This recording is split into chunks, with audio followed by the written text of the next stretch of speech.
What's up, everybody? Tom Cruise is back to steal the summer movie season once again, and you might get away with it 2 years in a row. This is going to be my non-spoiler review of Mission Impossible Dead Reckoning Part 1, so if you haven't seen it yet and want to get an opinion on whether or not you want to go check it out, this is your video. With that being said, my spoiler review will drop Wednesday afternoon when the movie comes out at 3 p.m. Central Standard Time, so make sure you check that out once you've seen the movie, and have a great day. I want to start off by saying this is one of, if not the, best movie I've seen this summer. I'm someone who likes a lot of the movies I go see because I try and be a glass half full guy instead of glass half empty. I liked The Flash, I liked No Hard Feelings, I liked Indiana Jones a lot, but I loved Guardians and I loved Spider-Verse, and this one most likely tops them all. I'm going to check it out a second time before I say that for sure, because Spider-Verse was really damn good, but so was this movie. While it thrives in the action and stunts as all Mission Impossible movies do, this one is driven by the cast, so I want to take a second to give them their credit. Now, Tom Cruise is always going to be Tom Cruise, but his dynamic with Simon Pegg's Benji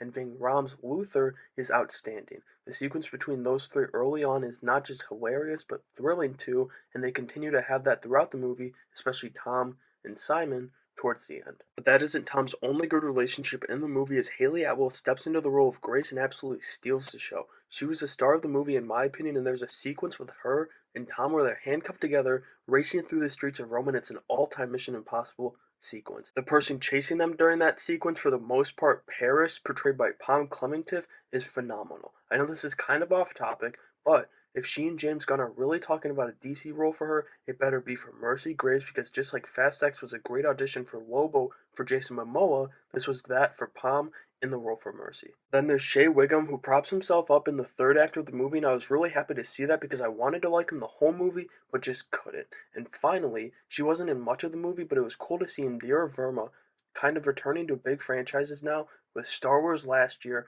this movie this year, as well as being cast in DC's Creature Commandos as the Bride of Frankenstein, who she will voice in that animated series and play in live action if it comes to fruition. As I said, that group was the core of this movie, but it's not a mission movie without some impossible action.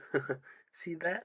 And that was there in this movie. There's three scenes in particular, the first being the car chase with Tom Cruise and Haley Atwell. However, it feels a lot like the Rome stuff in Fast X, all down to the villain crashing through everything. It still works, and you can just chop it down to a coincidence in release timing. You can do the same for the train sequence actually in the end, because it was very reminiscent of the opening sequence to Indiana Jones and the Dial of Destiny, at least when they're on top of the train. But again, you can chop it up to coincidental timing, and I don't think either is a knock on this movie or the other two movies. But we couldn't have gotten to the train sequence without the infamous motorcycle to parachute stunt, and this was Tom Cruise's stunt he chose for the movie, and he pulls it off flawlessly.